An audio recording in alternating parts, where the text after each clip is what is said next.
Accidental case जो होते हैं ये एक्सीडेंट कहलाते हैं, हमारा तोड़ने का भाव नहीं है। बड़े बड़े मुनिराजों को मुनि पद छोड़ना पड़ा। उन्होंने जो मुनि दीक्षा ली थी जीवन भर के लिए ली थी, कुछ समय के लिए ली थी जीवन भर के लिए नहीं, लेकिन ऐसे उपसर्ग आ गया। समंत्रभद्र महाराज को मुनि दीक्षा छोड़ना पड़ी थी। हमारे संघ में कितने मुनिराजों को ऐसी अवस्था आ गई कि मुनि पद से उनको अलग करना पड़ा। क्यों? ऐसी बीमारी आ गई। इस अवस्था में समाधि देकर के प्राण तो नहीं लिए जा सकते, क्योंकि बचने के उपाय होते। तो जैन दर्शन ऐसा नहीं है कि जैसे बने तैसे मरो। जैन दर्शन मरो और मरने दो का नारा नहीं लगाता। कौन सा नारा लगाता है? जियो और जीने दो। जिस व्रत के कारण हमारी मौत हो रही हो उस व्रत के लिए भी हमारे यहाँ छोड़ने की बात कही है। वो बात अलग है कि ऐसी अवस्था हो, ऐसा नहीं, कुर्सी नहीं, ऐसी निकृष्ट बात कही हो जिस कारण से व्यक्ति का धर्म ही नष्ट हो जाए, तो फिर कहा जाता है कि भाई मरो तो मर जाओ, लेकिन ये तो मैं नहीं कर पाऊंगा। जैसे कोई कहे सीधा मांस खा लो, तो अब फिर क्या कहा जाएगा कि भाई हम मरूं तो मर जाऊंगा लेकिन मांस तो नहीं खाऊंगा।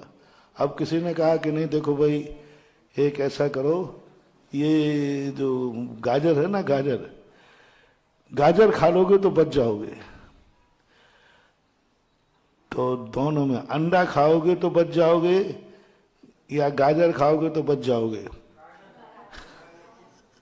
मैं नहीं बोलूंगा, तुम लोग बोलो है। हाँ, अब गाजर की देखो दोष तो है ही, लेकिन दोनों में कितना अंतर है? बहुत अंतर है। अंडे की बात आती जैनी कहते कि नहीं साहब अब मैं मरूं तो मर जाऊंगा, लेकिन जहां तक गाजर की बात आएगी तो एक बसर छूट ले लेगा और उसके बाद उसको छोड़ करके प्रायश्चित आदि ले लेगा।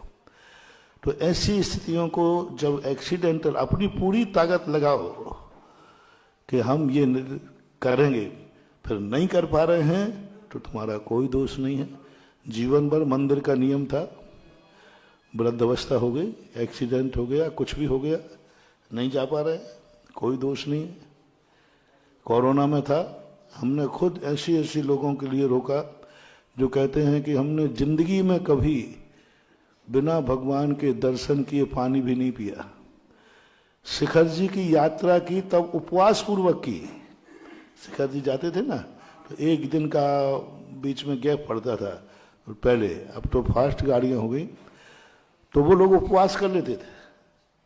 सीधा हिस्ट्री में जाकर के भोजन पानी करते थे, उपवास हो जाता था। वो उपवास तक किया।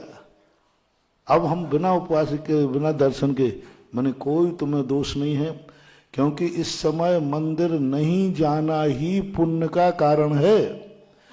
क्योंकि तुम्हारे जाने से तुम्हारी भी घात हो सकता है और दूसरे का भी घात हो सकता है। कोरोना है तो मंदिर गए, वहां कोरोना फैल गया तो तुम भी मरोगे और दूसरों को भी मर सकते हो। तो जिनवानी कहती है कि नहीं, भगवान कहते हैं मेरा दर्शन मर करके और मार करके यदि मेरा दर्शन करते हो तो मेरा दर्शन छोड़ देना, तुम बच जाओ और दूसरे को बचा लो। इसलिए कोई विकल्प नहीं, मजबूरी का। कभी ये सोचना ही नहीं कि आज तो नियम ले लें, कल नहीं पला तो, ये सोचना ही नहीं पलेगा, देखेंगे एक्सीडेंटल केस है। हम पालन तो पूरी ताकत लगा के करेंगे, फिर नहीं पलेगा तो का कोई अंत नहीं है। बट परंतु तो ऐसे खतरनाक शब्द है, फिर तो तुम कुछ कर ही नहीं पाओगे। घर से बाहर निकले और एक्सीडेंट हो गया तो बोलो हो सकता है कि नहीं, तो फिर घर से बाहर नहीं निकलना। और वो ये छत गिर गई तो गिर सकती है कि नहीं गिर सकती, तो घर से बाहर निकलो। कहां जाओगे? तो अपने खुले आकाश में खड़े हैं।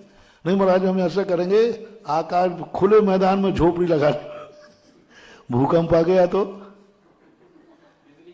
क्या करो है? बिजली गिर गई तो कोई विचार नहीं करना। नियम आज अपने लेने की ताकत है और हमें नियम को तोड़ने का कोई भाव नहीं है। नियम ले लेना चाहिए। भविष्य में क्या होगा ये हमारे हाथ में नहीं है। हमें कोई दोष नहीं लगेगा टूटने का। नंबर कम होंगे, टूटने का दोष नहीं लगेगा।